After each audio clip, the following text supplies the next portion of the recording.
clear. Hey guys, welcome back to my channel. I don't think I've ever put myself in front of the camera before, so this is a new one for me. But I thought I'd just give you a little rundown on my airplane. I inherited it from my father, who is still around, and we chat frequently about things.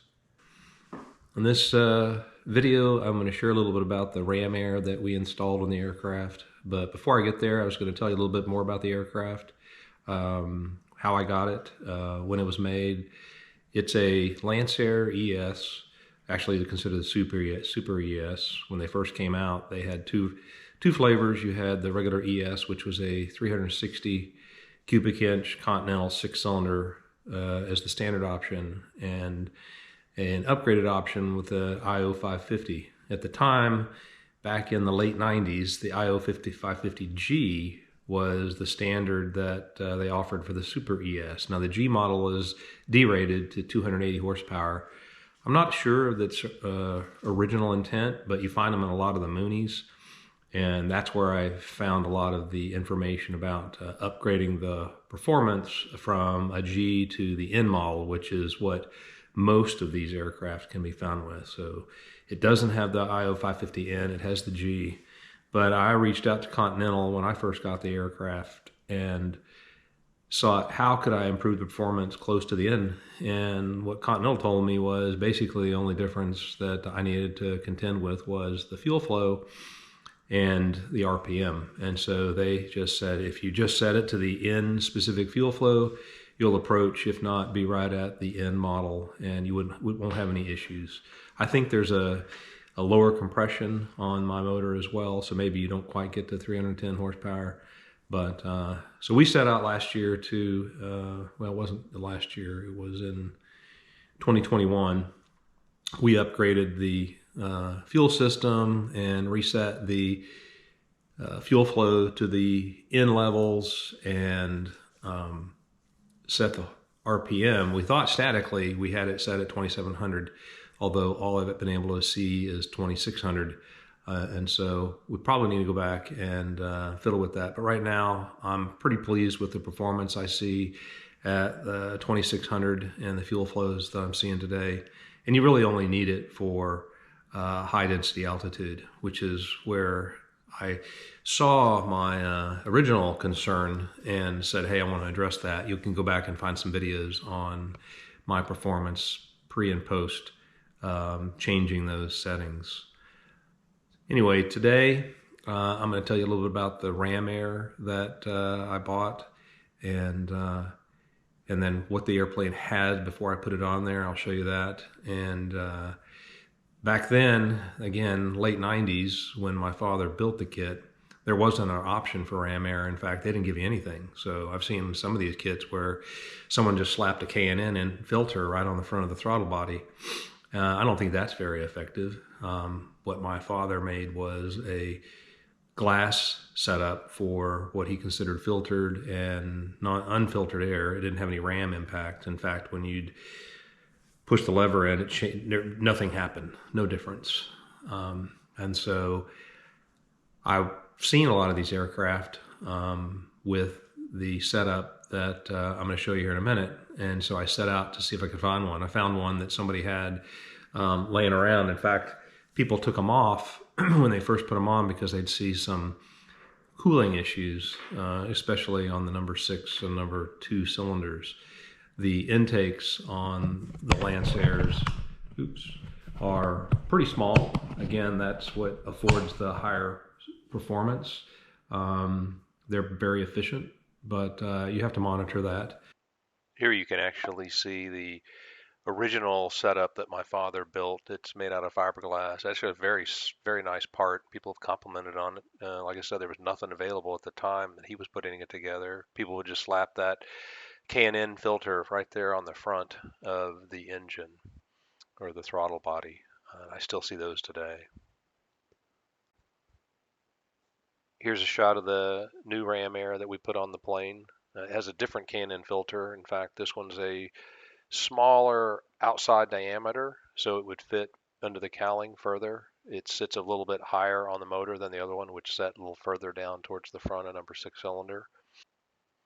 Here you can actually see the blade that you can activate from the cockpit that opens and closes the RamAir effect.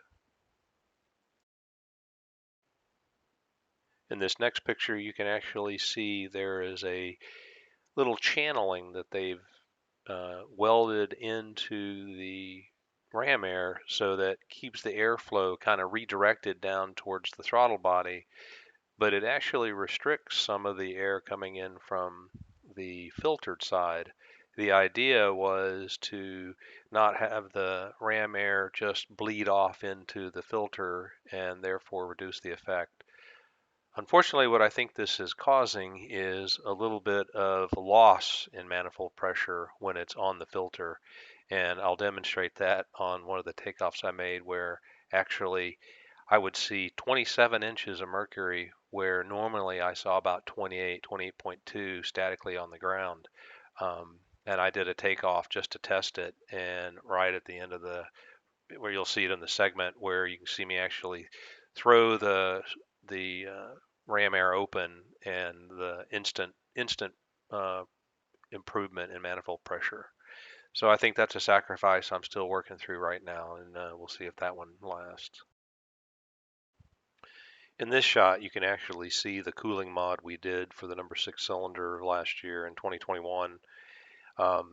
It was actually, I said Cirrus, it was for Cirrus, but GAMI is the actual manufacturer of the part.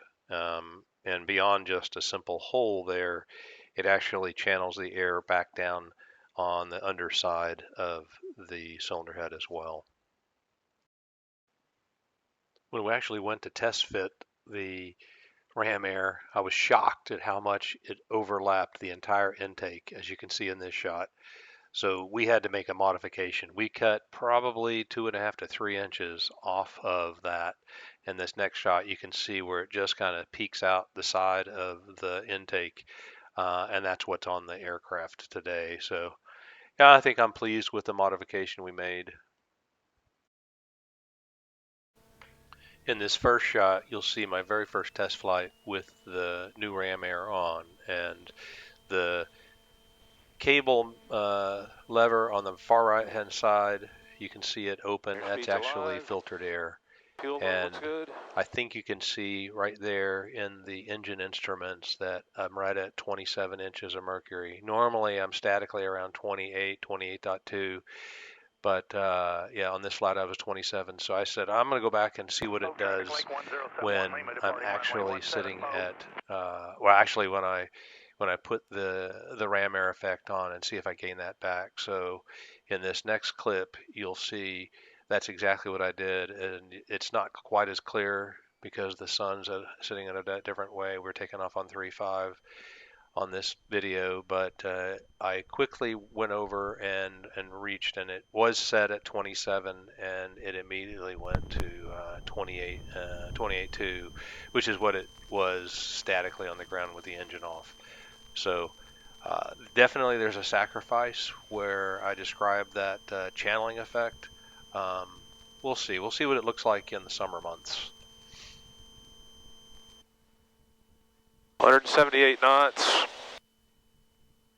177, 178, 22 inches of mercury,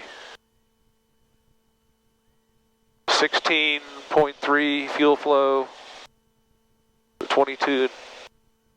All right, I'm gonna open it up.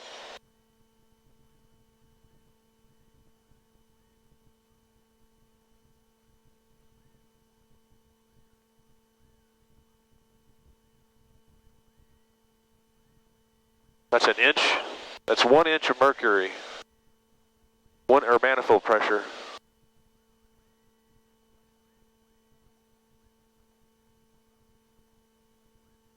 So 177 is now 180, 181,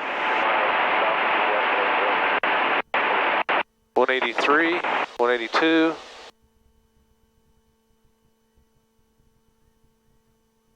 So 5 knots, 6 knots.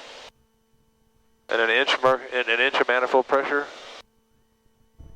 With this shot, I had just turned the other direction so that you could actually see the engine instrumentation. You can note there we're about 2,500 RPM. We're still at 23 inches of manifold pressure, and I think just letting the airplane set a little bit, it was actually up to 184 knots in this direction. It has nothing to do with the direction we're going. It was just, I think that stabilized. That's what we were getting. So on the bottom end, 177. On the top end, 184. I'll take that. That's all indicated.